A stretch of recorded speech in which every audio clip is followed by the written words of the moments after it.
Boa noite, meus irmãos. Boa noite. Sejam muito bem-vindos, aqueles que estão aqui presentes e aqueles também que nos assistem à distância, nos seus lares. Sejam muito bem-vindos ao nosso grupo espírita, Aprendizes da Fraternidade, em mais esse nosso encontro, em que a gente busca compartilhar um pouquinho de informações, do conteúdo espírita, da moral, do Evangelho. E assim a gente cresce junto, a gente aprende junto. E que nesse momento, para que possamos nos preparar para mais esta palestra, esta exposição, que possamos nos permitir, neste momento, acerenar o nosso coração. Depois de um dia tão corrido, cheio de tarefas, neste momento, a gente reserva para conversar com Deus. Neste momento, a gente reserva para se ligar, se conectar ao Criador,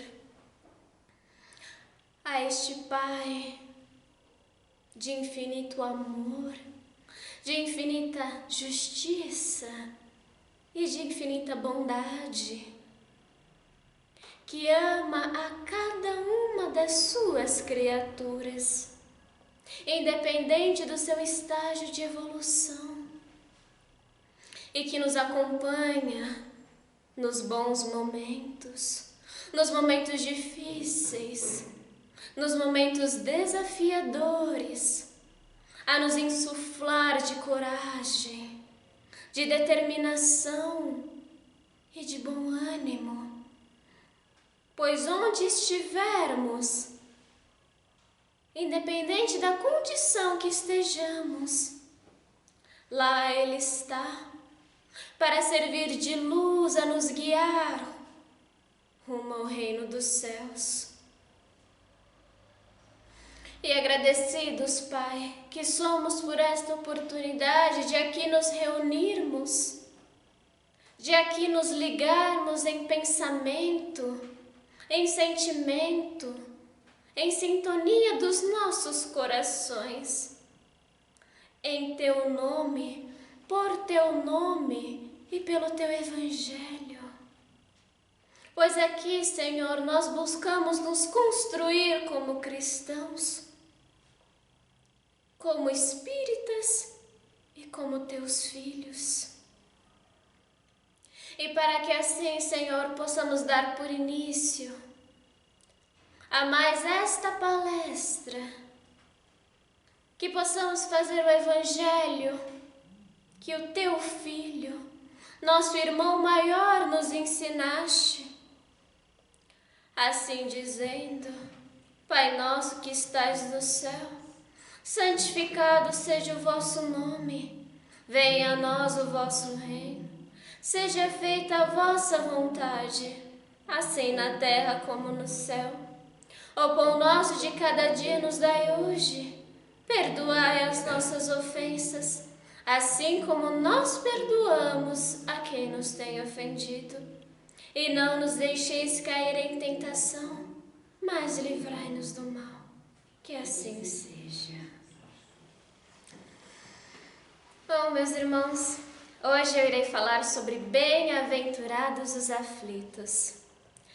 De um modo geral, as bem-aventuranças fazem parte de um conjunto de exortações e ensinamentos proferidos pelo Cristo no Sermão da Montanha, para ensinar e revelar a nós o verdadeiro significado da felicidade. Na obra Tempo e Renovação, de nosso irmão Juvanir Borges de Souza, ex-presidente da Federação Espírita Brasileira, nos é dito: tais ensinos de uma beleza sem par e de uma profundidade que abarca todas as lições evangélicas, têm as características da prática da vida, com um sabor pessoal para cada um de nós, desde que entendidos em sua alta significação espiritual. Ou seja, constituem um extraordinário cântico de amor e compaixão, dirigido em especial aos que sofrem, oferecendo-lhes a esperança em dias melhores. Assim dizendo, tendo por referência o valor das bem-aventuranças, não é possível falarmos sobre bem-aventurados os aflitos sem refletirmos sobre a razão da dor, do sofrimento e das aflições de um modo geral. Obviamente que eu poderia trazer essa resposta de forma bastante sucinta. Não é por karma, punição ou injustiça divina, e sim por mecanismos divinos, derivados da lei de causa e efeito, por processos expiatórios e probatórios, provas e expiações. É isso, seria uma palestra de 5 minutos, já estaria terminando. Mas é claro que a grandiosidade do Espiritismo, em sua proposta consoladora, não se encontra em trazer respostas e conhecimentos prontos, e sim em oferecer um novo sentido à vida, à existência, à morte, ao sofrimento e a Deus. A doutrina espírita tem por objetivo fazer com que nós compreendamos e mais ressignifiquemos alguns processos que vivenciamos em nossa vida. E sejamos sinceros, falar sobre dor e sofrimento é difícil, é complexo, pois são experiências únicas e singulares na vida de cada um, que trazem à tona sentimentos, sensações, momentos e situações desagradáveis, desconfortantes e até traumáticas. E é exatamente por serem mecanismos recorrentes em nossa vida que é importante nós trabalharmos e ressignificarmos esses conceitos. Usualmente, frequentemente, nós trabalhamos a dor e o sofrimento como figuras similares, como se uma fosse sinônimo da outra. Mas cada um guarda a sua particularidade.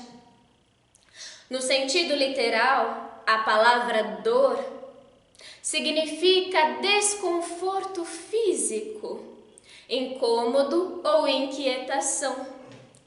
Muito associada a uma condição fisiológica, ela é a sensação penosa e desagradável resultante de um ferimento, de uma lesão, de uma contusão ou um funcionamento anormal de um órgão.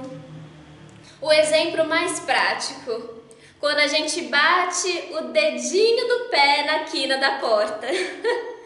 Se algum de vocês não tem um problema com sensibilidade, provavelmente vocês irão sentir dor. Ou quando a gente sofre uma queimadura. Nós sentimos, é uma sensação real de dor. Por extensão, o termo também se aplica a sentimentos como tristeza, rancor, aflição, remorso, pesar, decepção. Por essa razão que a dor pode ser física, psicológica ou emocional. Mas acima de tudo, ela é real, ela é concreta, ela é sensível e, por incrível que pareça, até necessária. Pois funciona como um alerta da natureza a anunciar que há algo errado com o nosso corpo, há algo errado com o nosso emocional, algo errado com o nosso psicológico, como um alerta vermelho a indicar a necessidade de voltarmos os olhos para dentro de nós, para o nosso íntimo. Quantas doenças não seriam descobertas ou diagnosticadas se não houvesse o sintoma, entre eles o sintoma da dor? Enquanto que o sofrimento é a forma como expressamos, vivenciamos a dor que sentimos. Podemos dizer que é algo muito mais subjetivo, íntimo e complexo, podendo afetar até toda a nossa existência e a nossa razão de ser. Vejamos, pessoas podem se deparar com a mesma dor diante de determinada situação, mas o sofrimento, a forma como expressam e vivenciam essa dor, difere de cada qual em intensividade e durabilidade. E é claro que nós sempre fomos direcionados e ensinados a fugir, se afastar da dor e do sofrimento, pois machuca, aflige, incomoda, e ninguém quer sofrer à torto e à direito nessa vida, não é mesmo? Não é mesmo? Entretanto, vira e mexe, nós inevitavelmente nos deparamos com as aflições em nossa vida, pois elas não deixam de ser uma experiência da alma, um componente da dinâmica do viver, e mais, são consequências naturais do processo de evolução do espírito. Vejam, quando nascemos na Terra, para o nosso desenvolvimento intelectual, biológico, social e psicológico, para a aquisição de habilidades cognitivas e interpessoais, nós precisamos passar por experiências, tanto negativas quanto positivas, mas que nos ajudam a crescer, a construir a nossa identidade, construir o nosso aspecto subjetivo, nos ajuda no nosso desenvolvimento. E da mesma forma, isso ocorre na nossa evolução espiritual. Em verdade, meus irmãos, tudo tem uma finalidade, baseada na infalível justiça divina. Nada é por acaso, e como o Espiritismo nos ensina, todas as nossas dores e aflições estão afeitas a uma lei maior, a lei de ação e reação, ou, se quiserem chamar, a lei de causa e efeito. Isto é, estão associadas às nossas condutas, escolhas, ações e omissões no decorrer de todo o nosso processo evolutivo, ao decorrer de sucessivas encarnações. Então, mais do que dizer que é por prova ou expiação, poderíamos definir a dor e o sofrimento como mecanismos de aprendizado do espírito, a abrir as portas do arrependimento, a corrigir e reparar nossas faltas e excessos do ontem e do hoje. São fatores ainda necessários para a educação de nossa alma e para o nosso despertar para a realidade superior. Na Gênese, meus amigos, é dito que a dor é o aguilhão que impele o homem para frente, no caminho do progresso, pois os males aos quais está exposto são um estímulo a outras descobertas e a mudança. Curiosa a forma como a Gênese ela traz esse conceito. Bem sabemos, meus amigos, que muitos de nós, se não estimulados, provavelmente ficamos no mesmo lugar. Nós nos acomodamos com muita facilidade, pois é confortável. Por isso que a dor, em suas mais diversas fases ou faces, nos faz voltar para dentro, penetrando fundo em nossa alma, devassando o nosso íntimo, nos predispondo de tal forma à corrigenda, à superação e à mudança. Daí as palavras de André Luiz: dor, para nós, significa possibilidade de enriquecer a alma. O Cristo, inclusive, em certo momento da sua vida, foi questionado por uma servidora de Cusa por que motivo a dor se convertia em aflição pelos caminhos do mundo. Afinal, o homem não é o homem criatura de Deus, dispondo do abençoado concurso dos anjos? E quantas vezes, meus amigos, meus irmãos, não nos perguntamos a mesma coisa? Está difícil a garganta. Onde está Deus? Por que Deus não tira este mal das minhas vistas? Por que Deus não retira esta experiência negativa? Não sou eu filho de Deus? Não disponho do abençoado concurso dos superiores? E para esclarecer os discípulos, e a nós também, sobre esta questão, o Cristo decidiu contar-lhes uma história. Esta história está no livro Jesus no Lar, psicografado por nosso irmão Francisco Cândido Xavier. Um anjo, por ordem do Eterno Pai, tomou à própria conta um homem comum, desde o nascimento. Desta feita, o mensageiro ensinou e acompanhou todos os seus passos, sem afastar-se do protegido. Dia e noite, deu-lhes as primeiras lições da palavra e em seguida orientou-lhe os impulsos novos, favorecendo-lhe o ensejo de aprender a raciocinar, a ler, a escrever e a contar. Além do mais, afastava-o hora em hora de toda e qualquer influência perniciosa ou mortífera dos espíritos infelizes. Procurava garantir-lhe o equilíbrio do corpo, afastando-os das doenças.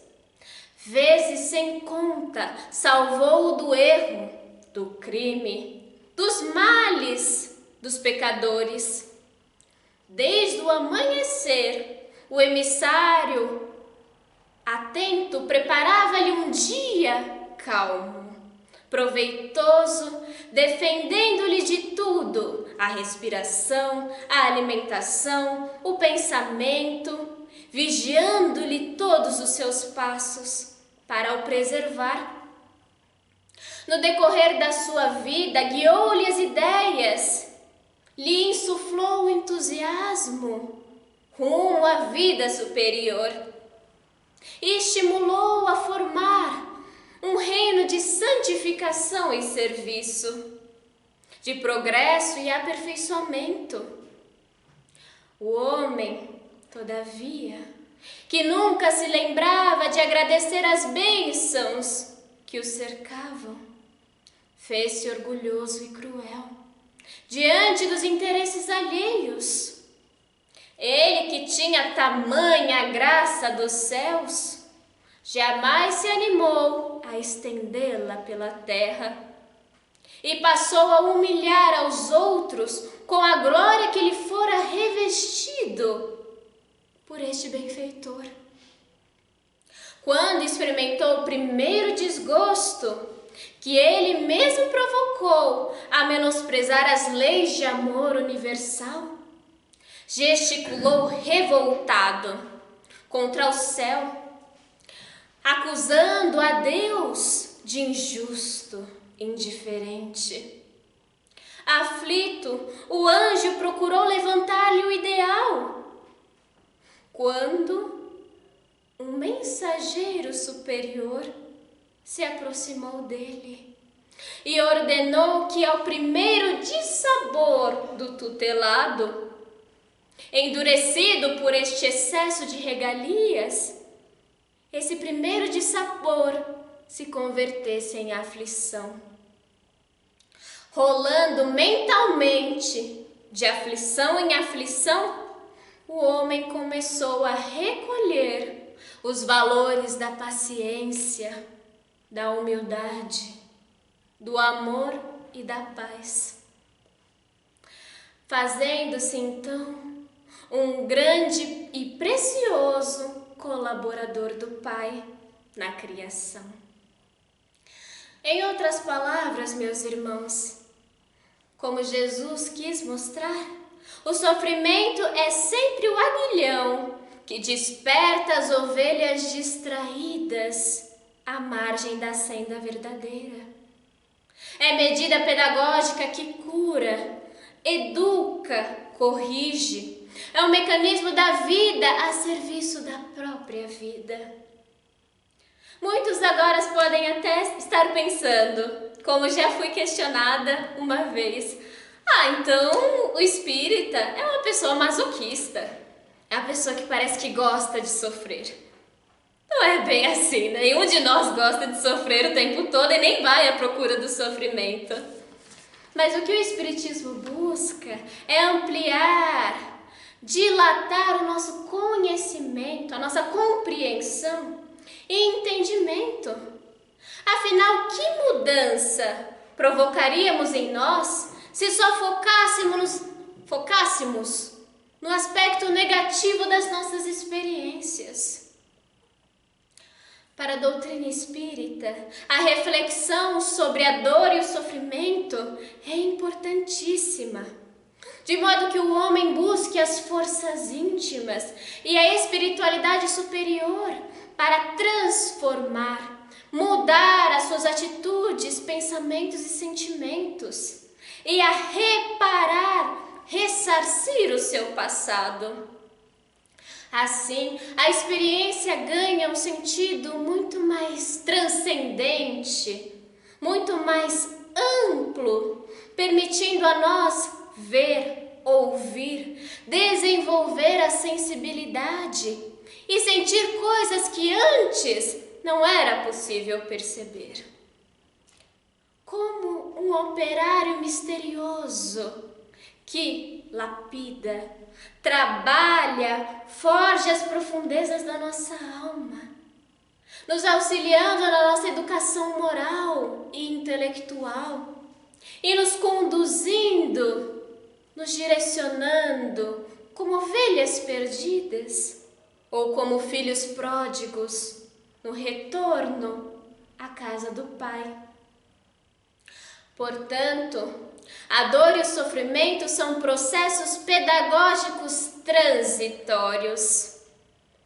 Só que, para tanto, é necessário nos atentarmos à forma como enxergamos, expressamos e vivenciamos as aflições e como buscamos superá-las. O famigerado bem sofrer. Quando Cristo proferiu no Sermão da Montanha: bem-aventurados os aflitos, pois o reino dos céus lhe pertence, não se referiam aos que sofrem de maneira geral, e sim aos que compreendem que somente as provas bem suportadas podem nos conduzir ao reino dos céus. É preciso, portanto, que ao enfrentarmos situações difíceis e desafiadoras, tenhamos por base a fé na justiça e na bondade de Deus. Deus não coloca fardos pesados sobre ombros frágeis.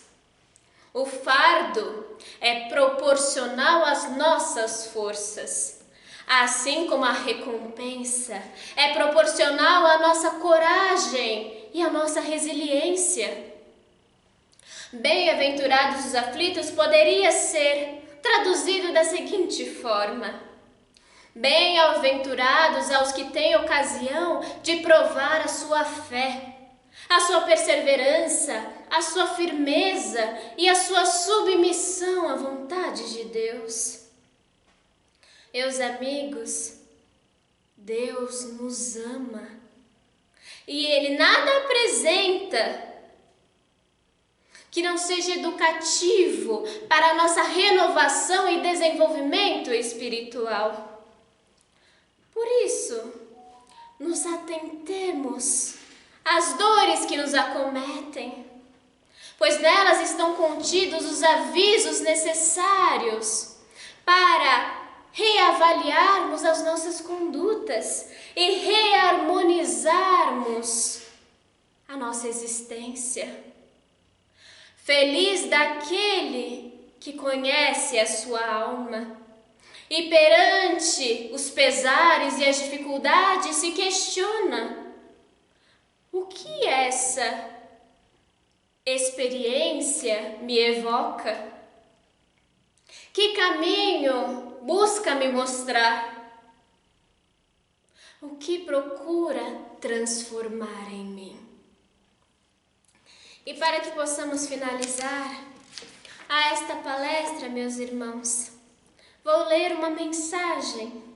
Na verdade, é um testículo que se encontra no livro O Problema do Ser, do Destino e da Dor, de nosso irmão Leon Denis, e que traz um pouco como que um resumo, uma consideração final sobre a questão da dor e do sofrimento, em que ele diz: por mais admirável que possa parecer à primeira vista, a dor é apenas um meio de que usa o poder infinito para nos chamar a si e ao mesmo tempo tornar-nos mais rapidamente acessíveis à felicidade espiritual, única e duradoura. É, pois, realmente pelo amor que nos tem que Deus envia o sofrimento. Fere-nos, corrige-nos como a mãe que corrige o filho para educá-lo e melhorá-lo. Trabalha incessantemente para tornar dóceis, para purificar e embelezar nossa alma, porque elas não podem ser verdadeiras, completamente felizes, senão na medida correspondente às suas perfeições.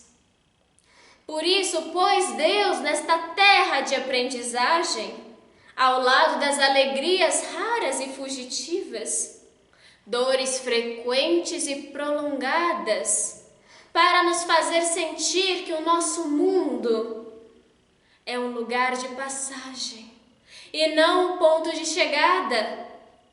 Gozos e sofrimentos, prazeres e dores, tudo isso Deus distribuiu na existência como um grande artista, que na tela combina a sombra e a luz para produzir uma obra-prima. Para que assim, meus irmãos, depois destas palavras de consolo, estas palavras de esclarecimento, em que buscamos trazer um novo sentido para as nossas experiências na Terra, um novo sentido às aflições que nos cometem, e o meio e o mecanismo para sobrepô-las, para vencê-las e superá-las. Senhor, nos colocamos aqui diante de Ti e agradecemos as Tuas oportunidades, as oportunidades que nos são dadas em favor da lapidação de nossa alma, em favor do nosso despertar espiritual, como criaturas que por muitos anos, por muitos tempos, viveram à margem do homem velho, e agora como filhos pródigos arrependidos, Senhor, nós nos voltamos a Ti e vamos à procura do Teu consolo, vamos à procura dos Teus braços, vamos à procura do Teu lar paterno. Mas que para tanto, Senhor, precisamos forjar o nosso espírito para que possamos chegar com as vestes apropriadas, com o coração enriquecido, com a mente iluminada, para partilharmos da ceia celestial. Tudo, Senhor, tudo que o Senhor nos coloca, que possamos aprender a enxergar como um grande aprendizado para a nossa vida. Senhor, aqui somos ainda criaturas pequeninas, ignorantes, que pouco entendemos dos Teus desígnios, da Tua bondade, da Tua justiça e da Tua vontade. Mas aqui, Senhor, procuramos transcender, procuramos evoluir, procuramos nos reconstruir e dar por continuidade a nossa jornada rumo à nossa elevação, rumo à perfeição que nos é permitida. Então, Senhor, só podemos agradecer pelo Teu amor, agradecer pela Tua presença e agradecer pela Tua misericórdia. E para que assim, Senhor, possamos finalizar a mais esta palestra com a graça do Pai, que possamos fazer a prece que o Senhor nos ensinou. Assim dizendo: Pai nosso que estais no céu, santificado seja o vosso nome. Venha a nós o vosso reino. Seja feita a vossa vontade, assim na terra como no céu. O pão nosso de cada dia nos dai hoje. Perdoai as nossas ofensas, assim como nós perdoamos a quem nos tem ofendido. E não nos deixeis, Senhor, cair em tentação. Livra-nos de todo o mal, que assim seja.